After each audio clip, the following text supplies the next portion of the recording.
Hey guys, happy Monday and welcome back to Surviving Chronically. Let me get this camera right so you can see me and hopefully hear me good. So, I came across this really cool vlog, I think it was last night or a couple nights ago, that I was going through my subscriptions on YouTube of the people that I actually follow. And I come across a vlog on Chronically Jenni that was a chronic illness community tag, which I thought was really cool. So I figured I would answer the questions myself and challenge you guys who also have chronic illness to participate in the chronic illness community tag so we can all share our stories a little more and get to know each other a little bit more. Before I start answering the questions, though, I want to say I have an upper respiratory thing going on, so if you hear me sniffling or coughing, that's what's going on with my head at the moment. So, I will put a link to Chronically Jenni's vlog in my description below. I will also tag Izzy Kornblau, I think that's how you pronounce her name correctly, and Georgina's journey. They both have chronic illness community tag vlogs. They did theirs together, and it's a part 1 and part 2. They're great, and I think that you guys should check them out as well. So the first question is, what is your diagnosis? Well, that one for me is a little difficult. My primary diagnosis in the beginning was what is called necrotizing pancreatitis, which basically means that my pancreas was, for lack of better terms, eating its own self and killing off parts of itself because it was so inflamed at the time in 2008 when my chronic illness journey began. It was with the necrotizing pancreatitis. My chronic illness story is quite detailed and has led to many diagnoses such as PCOS, chronic kidney disease, kidney stones. I have several kidney stones and they can't seem to stop them even with medication. I do 24-hour urines every 6 months and they cannot seem to make my body quit making kidney stones, and it is believed that that is because I have malnutrition and maldigestion. Even when I do eat, my body doesn't take it in like everybody else's does and takes the vitamins and minerals and places it where it needs to be. My body's just like, alert, alert, there's something wrong, and just can't deal with eating like normal people do. But I will put the video to here's the link up here to my chronic illness story so that you guys can see it. I'll also have it in the description, and it gives you a much more better detailed story of what happened to me, since it's such a long story and it involves having a partial gastrectomy and what led up to that, and having a feeding tube and quite a bit of surgeries that led me to where I am now. Let's see, question number 2 is, does your chronic illness affect the way you dress, y'all?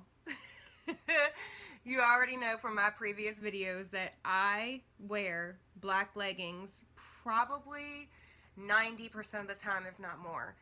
And it is not a fashion statement on my part. It is not me being like, oh, I love black leggings.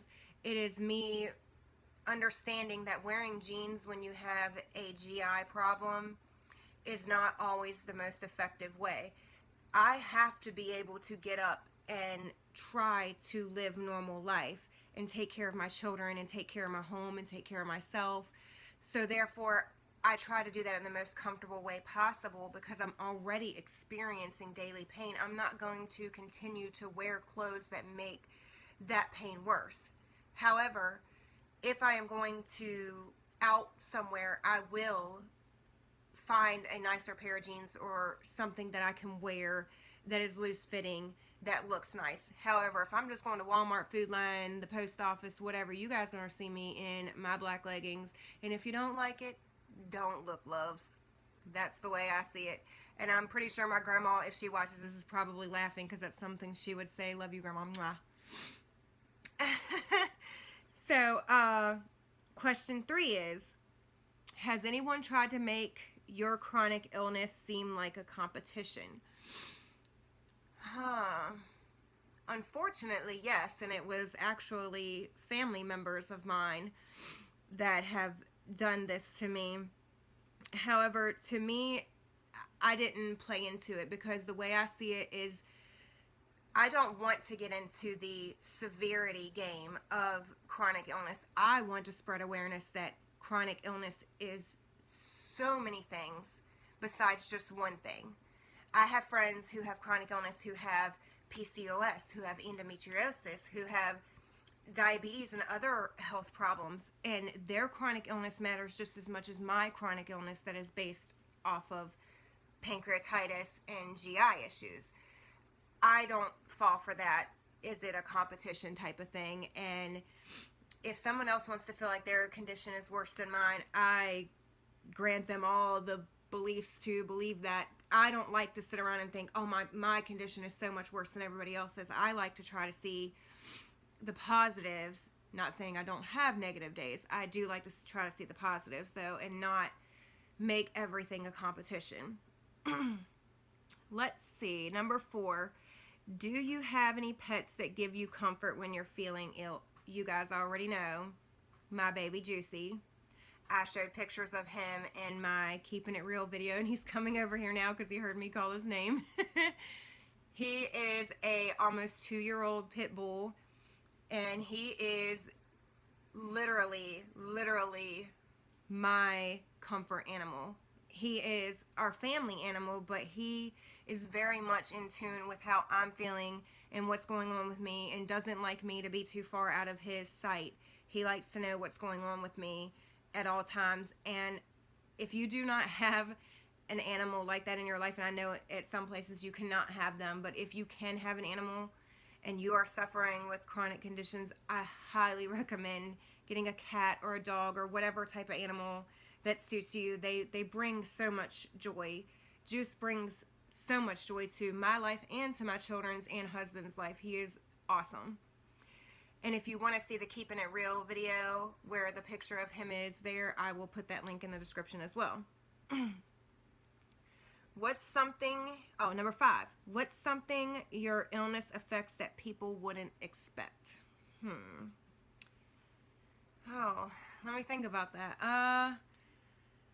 Probably friendships. I would go with friendships, or with my ability to friendships and my ability to attend school events and be there for my kids for school activities. I used to love to volunteer at the school and go to the class and do many things to help out with the school. However, since I became sick, it has slowly gotten to where I hardly ever volunteer at all, because I'm scared that I'm not going to be reliable.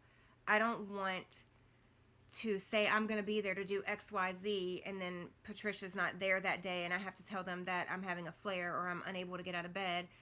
And honestly, that just spears people not believing me, because they're like, oh, she didn't want to do it, so she's just lying anyways, and it causes more hurt to me than it's worth. So I just stay in my own lane and not volunteer for those type of things anymore.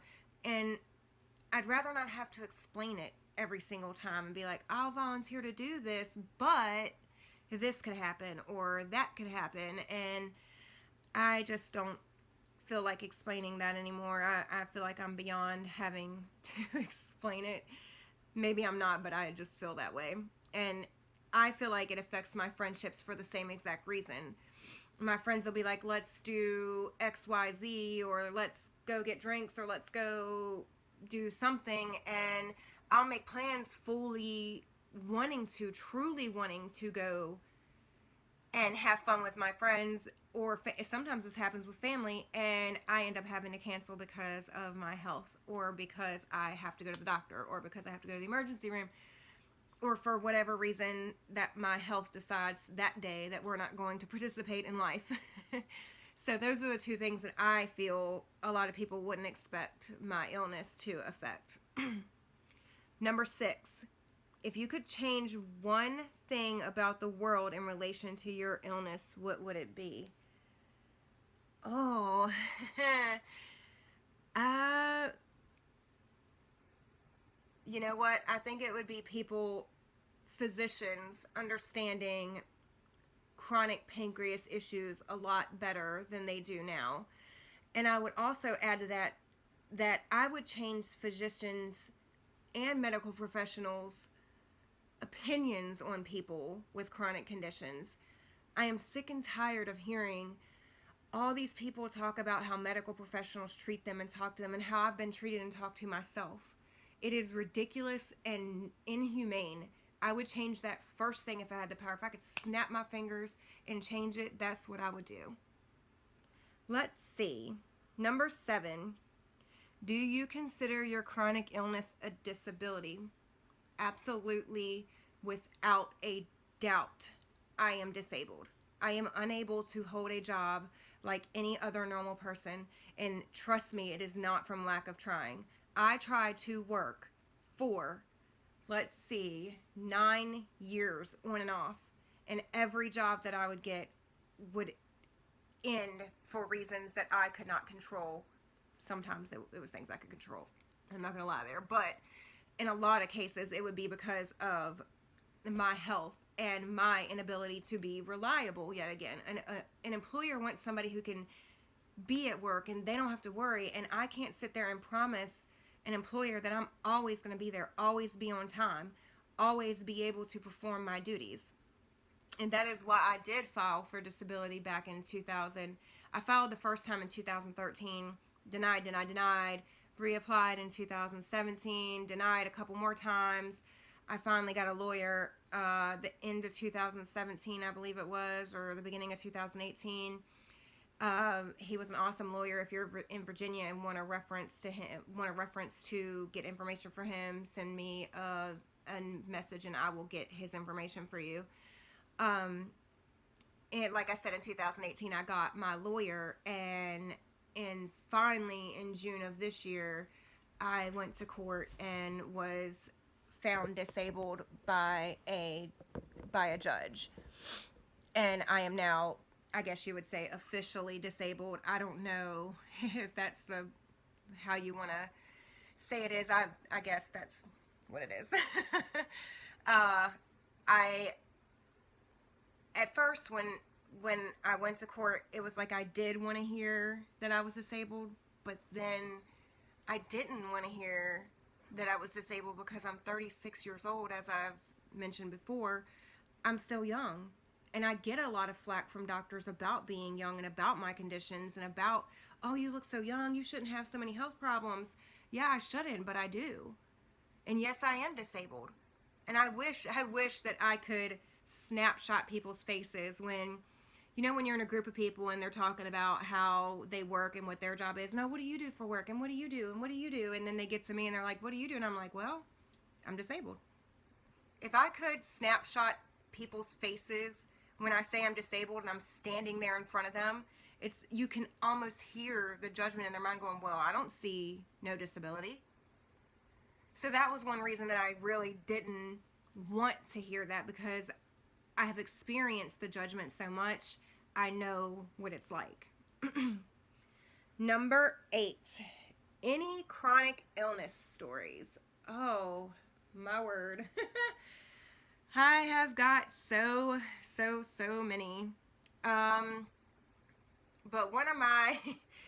one I can remember was I had a kidney stone one time, and I had went to see the urologist, and the kidney stone was causing me some severe pain, and my urine was so bloody that it looked like coffee. And the urologist came out and told me that the kidney stone was, I guess it was getting ready to come out, that it was like at the bottom and it was working its way out. And I asked him, I said, well, what am I supposed to do? Somewhere along the lines of, what am I supposed to do, or what happens if it gets stuck? And this doctor looked me in the face and said, well, who knows what happens? Anything could happen. You could drive home and get in a car accident today and die, so anything could happen. And I remember that day, that was one of my first experiences with a doctor being completely rude and completely no bedside manner whatsoever. I was concerned about my health with something that I wasn't as familiar with as I am now. I wasn't familiar with kidney stones back then. And this doctor left me high and dry with a smart ass remark, which is very, very sad in my opinion. Very sad. Number 9. When you're in a flare, do you prefer to be alone or have company? It depends. I would say oftentimes I do not like to be alone because my flares can reach a severity that is dangerous to my health, and I need to have someone around in case I am unable to call 911 or get myself to the hospital, or I am unable in any way to take care of myself, which does happen when I flare. I am often unable to communicate properly, unable to function on any level, and I need someone around me to help me do what needs to be done. So for the functionality, I guess I would say that I prefer to have someone with me. But when I'm feeling that bad, I do prefer to try to sleep and just be left alone. But however, that's not normally the case because normally there's way too much pain to do something like that. Let's see. Number 10. If you could say one thing to yourself when you first got ill, what would it be? Without a doubt, don't believe the doctors. Don't believe the doctors and do your own research. Do not listen to them. You are right, Patricia, is what I would say to myself. And I would say fight back and get answers a lot sooner than I did. I would say to myself also, be your own advocate a lot more, and don't blindly follow what the healthcare professionals tells you is happening. I think that I wish I would have known that I could have been a lot more involved in what was happening than I was at the time, and I feel like things may have been a lot more different for me had I been involved in my treatment plans and such, instead of just being like, oh, you say take this medicine, okay, and going and doing it, or you say do this procedure, okay, I'll let you do it, that type of thing. I wish I would have thought more, done more research, and been my own advocate. So if you are new on your chronic illness journey, please, please be your own advocate. Be your own advocate. Don't just blindly listen to what the doctors say to you. Stand up for yourself. You deserve to stand up for yourself. That being said, number 11, do you have unexplained symptoms? Oh, y'all. Guys. Yeah, I do. I oftentimes have pains where I'm not sure if they're coming from my GI problems, my back problems, my kidney problems, my PCOS. I'm not really sure where it's originating from, and sometimes that makes it hard for me to treat the symptoms or control the symptoms because I'm not sure exactly which medication to take. Say that I wake up and I have a terrible headache. It could be from my sugar being low. I'm hypoglycemic and my sugar will get low if I'm not eating, and that will happen sometimes when I'm not feeling well and I feel like I can't eat, and my sugar will get low and it'll cause my head to start hurting. Or my head could be hurting because of my glasses or sinuses or whatever, and I can't just pop 2 ibuprofen or 2 Tylenol because of my kidneys and because of my stomach and GI problems. Ibuprofen and Tylenol can cause problems to get worse and should only be used in an absolute necessary situation. So that makes it pretty frustrating when I can't explain where my symptoms are originating from so that I can treat them. And the final question, number 12, is there anything that cheers you up when you're feeling ill? Actually, yes. I would say my online community of friends, my support group, my husband, my children, and of course my Juicy that I mentioned earlier, are all people that I have in my life who cheer me up when I am feeling ill. And I'm very lucky to have those people with me. Also, when I'm feeling ill, I like to try to read a book or listen to music or try to get myself in another mind space and clear my head and just accept where I'm at. So that's all for the questions. I thought that was a pretty neat little chronic illness community tag. If you have a chronic illness and you would like to join in, the blank questions are in the description. If I quit saying today. I'm telling you guys, it's the cold medicine. It's the cold medicine. There I go again. Coming this Wednesday, I am doing my first Surviving Together vlog. It is going to be surrounding endometriosis this week, and I'm going to be sharing some information on endometriosis. I myself do not struggle with endometriosis, but I know several people who do, and one of my friends who has been my friend for quite some time is sharing her story with us. She will not be on camera because she does not feel emotionally able to be on camera and record the vlog, so I asked her some questions and got a picture from her and got her permission to share with you guys her story. So coming Wednesday, that will be happening. And with that being said, if any of you guys are watching this and you would like to share your chronic illness story and spread awareness about your chronic condition, please leave me a message in the comments and get in contact with me, because I would love to share your story and spread awareness for you. But more importantly, I want you all to remember you are not alone and that you always have someone who understands. I hope you guys have a great day. Bye.